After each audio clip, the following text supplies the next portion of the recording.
ವೀಕ್ಷಕರಿಗೆ ನಮಸ್ಕಾರ, welcome to my YouTube channel. Bigg Boss ಮನೆಯಲ್ಲಿ ಈಗ ಕ್ಯಾಪ್ಟನ್ಸಿ ಟಾಸ್ಕ್ ಶುರುವಾಗಿದೆ ಅಂತಾನೆ ಹೇಳ್ಬೋದು.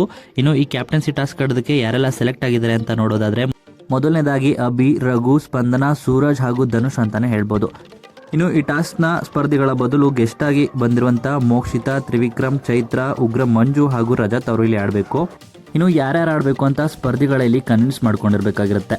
ಇನ್ನು ಅದೇ ರೀತಿ ನೋಡೋದಾದ್ರೆ ಧನುಷ್ ಅವರ ಬದಲು ತ್ರಿವಿಕ್ರಮ್ ಅವರು ಆಡ್ತಾ ಇದ್ದಾರೆ. ಇನ್ನು ಸ್ಪಂದನ ಅವರ ಬದಲು ರಜತ್ ಅವರು ಆಡ್ತಿದ್ದಾರೆ.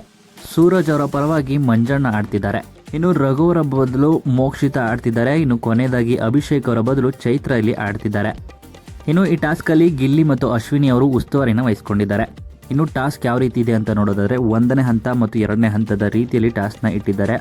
ಈಗ ಮೊದಲನೇ ಹಂತದಲ್ಲಿ ಗೆಸ್ಟ್ ಆಗಿ ಬಂದಿರುವಂತಹ ಸ್ಪರ್ಧಿಗಳು ಆಟವನ್ನ ಆಡಿ ಕ್ಯಾಪ್ಟನ್ಸಿ ಟಾಸ್ಕ್ಗೆ ಆಯ್ಕೆಯಾಗಿರುವಂತಹ ಸ್ಪರ್ಧಿಗಳಿಗೆ ಪಾಸ್ನ ಕೊಡಬೇಕಾಗಿರುತ್ತೆ. ಇನ್ನು ಟಾಸ್ಕ್ ಹೇಗಿದೆ ಅಂತ ನೋಡೋದಾದ್ರೆ, ಒಂದು ಬದಿಯಿಂದ ಮತ್ತೊಂದು ಬದಿಗೆ ಚೌಕಾಕಾರದ ಬಾಕ್ಸ್ ಮೇಲೆ ಇಟ್ಕೊಂಡೇ ಹೆಜ್ಜೆಯನ್ನು ಹಾಕ್ತಾ ಸಾಗಬೇಕು. ಜೊತೆಗೆ ಅಲ್ಲಿರುವಂತಹ ಬಿಲ್ಲೆಗಳನ್ನು ತೆಗೆದುಕೊಂಡು ಹೋಗಬೇಕು. 5 ಬಿಲ್ಲೆಗಳನ್ನ ಯಾರು ಬೇಗವಾಗಿ ತಗೊಂಡು ಹೋಗ್ತಾರೋ ಅವರು ಈ ಟಾಸ್ಕಲ್ಲಿ ಮೊದಲನೇ ಹಂತವನ್ನು ಕಂಪ್ಲೀಟ್ ಮಾಡ್ತಾರೆ. ಇನ್ನು 5 ಬಿಲ್ಲೆಗಳನ್ನ ಉಗ್ರ ಮಂಜು ಅವರು ಬೇಗನೆ ತಂದು ಕೊಟ್ಟಿದ್ದಾರೆ ಸೂರಜ್ ಅವರಿಗೆ. 2ನೇ ಹಂತವನ್ನು ಸೂರಜ್ ಅವರು ಸ್ಟಾರ್ಟ್ ಮಾಡ್ತಾರೆ. ಇನ್ನು 2ನೇ ಹಂತದಲ್ಲಿ ಕೊಟ್ಟಿರುವಂಥ ಬಿಲ್ಲೆಗಳನ್ನ ಒಂದ್ರ ಮೇಲೆ ಒಂದು ಕೂರಿಸಿ ಟಾಸ್ಕ್ನ ಕಂಪ್ಲೀಟ್ ಮಾಡಬೇಕಾಗಿರುತ್ತೆ. ಅದೇ ರೀತಿಯಲ್ಲಿ ಸೂರಜ್ ಅವರು ವೇಗವಾಗಿ ನಿಲ್ಲಿಸ್ತಾರೆ, ಆದರೆ ಕೊನೆ ಕ್ಷಣದಲ್ಲಿ ಎಲ್ಲ ಬಿದ್ದೋಗ್ತಿರುತ್ತೆ.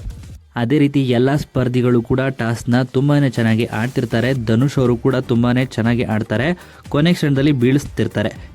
ರಘು ಅವರು ಕೂಡ ಈ ಟಾಸ್ಕಲ್ಲಿ ಇನ್ನೇನು ಕೊನೆ ಕ್ಷಣದವರೆಗೂ ತಗೊಂಡು ಹೋಗ್ತಾರೆ, ಆದರೆ ಕೊನೆ ಕ್ಷಣದಲ್ಲಿ ಬಿದ್ದೋಗುತ್ತೆ. ಇನ್ನು ಈ ಟಾಸ್ಕಲ್ಲಿ ಅಭಿಷೇಕ್ ಮತ್ತು ಧನುಷ್ ಇಬ್ಬರು ನಡುವೆನೂ ಪೈಪೋಟಿ ಇದೆ ಅಂತಾನೆ ಹೇಳ್ಬೋದು. ಸ್ಕಿಪ್ ಮಾಡಿದ್ದಾರೆ, ಆದರೂ ಕೂಡ ತ್ರಿವಿಕ್ರಮ್ ಅವರಿಂದ ಧನುಷ್ ಅವರು ಕ್ಯಾಪ್ಟನ್ ಆಗಿದ್ದಾರೆ ಅಂತಾನೆ ಹೇಳ್ಬೋದು. ಹೌದು, ಈ ಟಾಸ್ಕಲ್ಲಿ ಧನುಷ್ ಅವರು ಗೆದ್ದು ಮುಂದಿನ ವಾರಕ್ಕೆ ಕ್ಯಾಪ್ಟನ್ ಆಗಿದ್ದಾರೆ. ಈ ರೀತಿಯಾಗಿ ಲೈವ್ ಅಪ್ಡೇಟ್ಸ್ ಅಲ್ಲಿ ನಡೆದಿದೆ ಅಂತಾನೆ ಹೇಳ್ಬೋದು. ಏನೆಲ್ಲ ಆಗಿದೆ ಅಂತ ಕಾದ್ ನೋಡಬೇಕಾಗಿದೆ. ಇನ್ನು ಈ ವಿಡಿಯೋ ನಿಮಗೆ ಇಷ್ಟವಾಯಿತು ಅಂದರೆ ವಿಡಿಯೋಗೆ ಲೈಕ್ ಮಾಡಿ. ಬಿಗ್ ಬಾಸ್ ಕನ್ನಡ ಸೀಸನ್ 12ರ ಮತ್ತಷ್ಟು ಹೆಚ್ಚಿನ ವಿಡಿಯೋಗಳಿಗಾಗಿ ನಮ್ಮ ಚಾನಲ್ಗೆ ಸಬ್ಸ್ಕ್ರೈಬ್ ಮಾಡಿ. ಹಾಗೆಯೇ ನಿಮ್ಮ ಪ್ರಕಾರ ಯಾರು ಕ್ಯಾಪ್ಟನ್ ಆಗಬೇಕಿತ್ತು ಅಂತ ನಿಮ್ಮ ಅನಿಸಿಕೆಯನ್ನು ಕಮೆಂಟ್ ಮೂಲಕ ಕಮೆಂಟ್ ಮಾಡಿ ತಿಳಿಸಿ.